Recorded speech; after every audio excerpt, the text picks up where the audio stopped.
जो आज के टाइम पे बांग्लादेश है। यहाँ पे ज़्यादातर लोग बोलते थे बंगाली, ठीक है। वेस्ट पाकिस्तान में उर्दू जो लैंग्वेज है वो इम्पोज की गई। वो बोलते कि ईस्ट पाकिस्तान में आपको भी उर्दू ही बोलनी पड़ेगी, आप बंगाली लैंग्वेज नहीं बोल सकते, ठीक है। The people of east Pakistan started protesting against the bad behaviour and Bengali culture.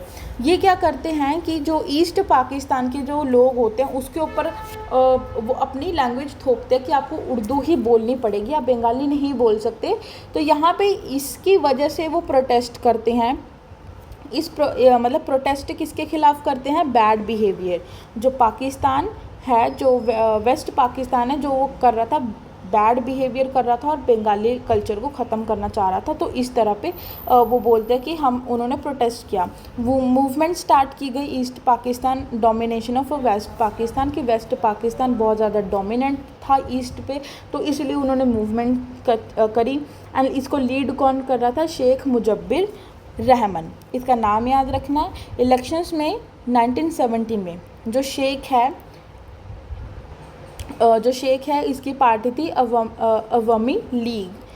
इसने सीट्स बहुत ज़्यादा जीत ली थी ईस्ट पाकिस्तान में, but this was not accepted by the government of west Pakistan. मतलब कि ईस्ट पाकिस्तान में शेख ने बहुत सारी सीट्स को जीता। क्या नाम था उसकी पार्टी का? अवामी लीग। लेकिन वो जो वेस्ट पाकिस्तान था उसने इस चीज़ को एक्सेप्ट नहीं किया। वो बोलते कि हम नहीं मानते कि ये यहाँ पे जो लीडर है ये लीड करेगा, नहीं। तो उन्होंने किया उसको अरेस्ट, लोगों की जो मूवमेंट थी उसको सप्रेस करना चाहा। अय्या खान ने आर्मी को भेजा। Thousands of agitators were killed by the Pakistan army. बहुत सारे ऐसे लोग थे, बहुत सारे ऐसे मानते हैं हम लोग कि जो आर्मी वाले थे उनको सबको मारा गया, बहुत सारे लोग इसमें मर गए। तो अब आता है इंडिपेंडेंस। तो ये तो हमने मेन प्रॉब्लम के बारे में पढ़ा। अब हम पढ़ेंगे इंडिपेंडेंस ऑफ ईस्ट पाकिस्तान। ऐसी ही बहुत सारी सिचुएशंस थी। बहुत सारे लोगों ने क्या करना स्टार्ट किया? इंडिया में आना स्टार्ट कर दिया। इंडिया में आना चाहा, वो इसलिए आते थे कि वहाँ पे तो उनको इतनी फ्रीडम नहीं मिल रही थी, तो इसलिए वो बोलते थे कि नहीं, कि हमें क्या करना, हम इंडिया में जाके रहते हैं। तो India started supporting the demand of independence. तो इंडिया ने क्या किया? वो ईस्ट पाकिस्तान दो काम कर रहा था। एक कर रहा था डिमांड,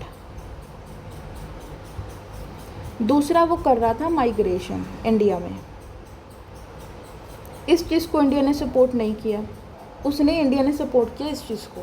बोलता कि चलो ठीक है, आप डिमांड कर रहे हो, ठीक है, हम आपका साथ देंगे। तो उसने अपनी इकोनॉमिकली एंड मिलिट्री उसको इकोनॉमिकली हेल्प की एंड मिलिट्री भेजी ईस्ट पाकिस्तान में। वेस्ट पाकिस्तान और इंडिया के बीच में वॉर हुई, लड़ाई हो गई एंड इंडिया उसमें जीत गया एंड ईस्ट पाकिस्तान बन गया हमारा बांग्लादेश, एक नई कंट्री बन गई।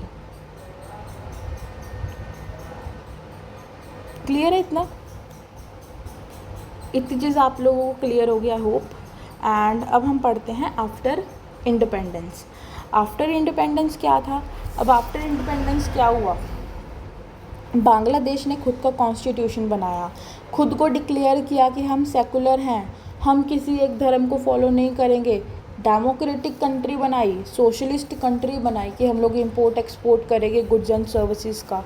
1975 में शेख को हमने ऊपर देखा था ना कि वो लीडर बना एंड उसको अरेस्ट कर दिया। शेख आया, उसने चेंज कर दिया कॉन्स्टिट्यूशन। उसने अडॉप्ट किया presidential system instead of parliamentary system. अब अगर आप लोगों को इस चीज़ के बारे में पता हो तो आप लोग मेरे को कमेंट बॉक्स में ज़रूर बताना कि पार्लियामेंट्री सिस्टम क्या होता है एंड प्रेसिडेंशियल सिस्टम क्या होता है। पार्लियामेंट्री सिस्टम में चलता है हमारे इंडिया में, प्रेसिडेंशियल सिस्टम चलता है बाकी कंट्रीज़ में, ठीक है। तो यहाँ पे ये आता है और प्रेसिडेंशियल सिस्टम को चला देता है एंड पार्लियामेंट्री सिस्टम को कर देता है ख़त्म, ठीक है। तो शेख क्या करता है? सिर्फ खुद की पार्टी को रखता है, अवामी लीग। मैंने बताया था कि इसकी पार्टी है, तो ये अपनी पार्टी को रखता है, बाकी सारी पार्टीज़ को क्या कर देता है? ख़त्म कर देता है। अब यहाँ से टेंशन होनी स्टार्ट हो गई। ऑब्वियस ही बात है कि यार ये ऐसा कर रहा है। अभी हमने वेस्ट पाकिस्तान से इंडिपेंडेंस आज़ादी ली और अब ये आके हम पे राज करने लग गया, तो ये बात तो गलत है। तो वहाँ पे हुए बहुत सारे दंगे, ठीक है। वहाँ पे शेख ने क्या किया, किल बाय द आर्मी, तो वहाँ पे was killed by the army, याद रखना शेख को मार दिया आर्मी ने, एंड मिलिट्री रूल आ गया फिर बांग्लादेश में। After this Ziaur Rahman formed the Bangladesh national party, Ziaur Rahman ने बांग्लादेश नेशनल पार्टी बनाई एंड इसने ट्राई किया सारे सिस्टम को नॉर्मलाइज करने का। Rahman military rule again come up under the leadership of HM Ershad, this rule was opposed by the students and military rule ended in the 1990। तो अभी आते हैं रहमान आता है एंड इसके बाद अंडर द लीडरशिप ऑफ किसके अंडर द लीडरशिप ऑफ आता है, मतलब किसके अंडर ये काम करता है, HM इरशद।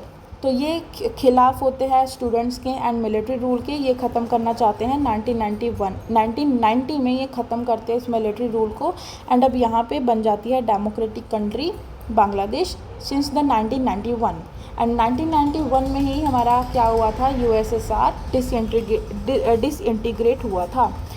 तो आज हम लोग यहीं तक पढ़ेंगे, उसके बाद हम लोग नेक्स्ट पार्ट में हम लोग पढ़ेंगे नेपाल, श्रीलंका और जितनी भी कंट्रीज हमारी रह गई हैं, ठीक है।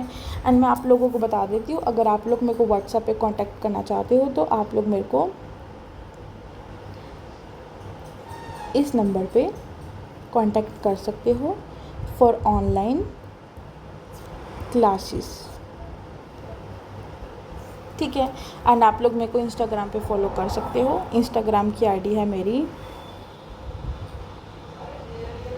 नोट्स बाय खुशप्रीत, ठीक है। तो आप लोग मेरे को इस पे कांटेक्ट कर सकते हो एंड नोट्स आपको मेरे इंस्टाग्राम की आईडी पे ही मिल जाएंगे। So thank you so much and bye bye. अगर आपको कोई भी डाउट रह गया हो तो आप लोग मेरे को कमेंट करके पूछ सकते हो। Bye bye.